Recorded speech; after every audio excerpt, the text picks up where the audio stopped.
So definitely, when you fray your collars, don't do your straight clip because it doesn't work. It just doesn't look great. What I recommend, definitely, if you have a straight cut, do a little V.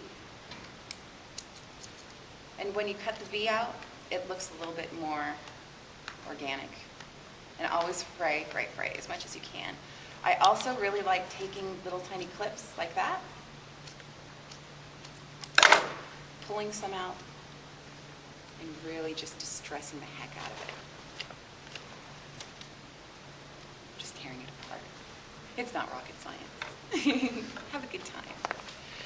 And see, it stops looking like it's been blatantly cut. And it starts to look like it's been torn and caught on something. So, collars. Collars, I always recommend messing up your collar because your face and right here is definitely one of the places that people look first. And so if you get these areas done really well, you can kind of fudge the rest of the way. You know what I'm saying? I also recommend, actually let me stick to the card. I can go all over. There's so many different techniques of making your clothes awesome. I really recommend, if you guys have this at home, like a gravel driveway, or if you have gravel, take your clothes, put it on top of the gravel, and drive over it with your car. Like hella times, just go, and then it'll naturally, the weight and the rock will naturally push through the clothes, and it'll give it like that really dirty, messed up look. And because there's so much pressure, whatever dirt is in there is going to get pressed in there so hard. So recommend that to the stars. Also, if you don't have a car and gravel, I like to take rocks and just put a rock underneath. And that's what some of these small holes are from. Take a rock underneath and a rock on top and just bang the crap out of it. Just, and when the rock hits the other rock, it's going to tear pieces of fabric out. But it's not going to be a big hole. It's just going to be little tiny frays. So that's a good organic way of doing it. Rocks, like yes. For example, with these pants, I took scissors to it and I cut the pocket out. I went, phew. And when I did, it opened up the entire pocket and the whole front of the pants fell open.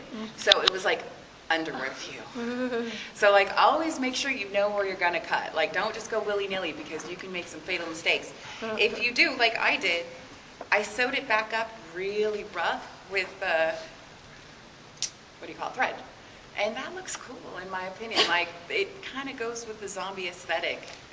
The tear and the stitches, it looks more Frankenstein-y. So, like, if you do make the bad cut, fix it. Needle and thread. Just sew it badly. You know, it looks good. Even though zombies obviously wouldn't repair their clothes.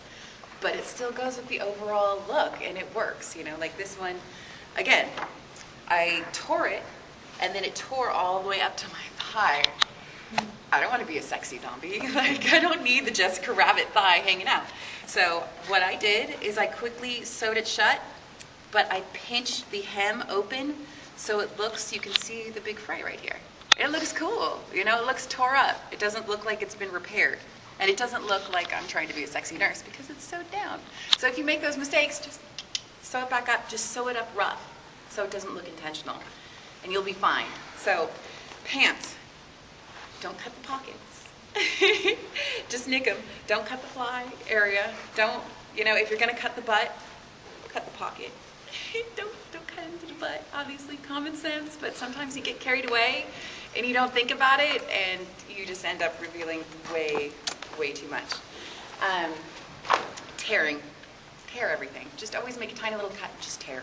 Because it's the tearing that is going to sell it. Sell it to the cows come home. Let's see, what else? Yeah, and also, before you go totally nuts with your decoration of your clothes, think about where you're going to be.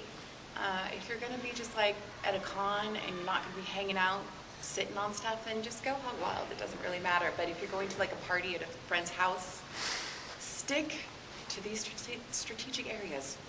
The chest. You're not going to be pressing anything up with your chest, you know. Stay away from the back because you're going to be leaning and sitting. Stay away from your butt because you're going to be sitting. Tops of the arms, great. Tops of the arms, awesome. Tops of the legs, great. Ankles, all that, awesome.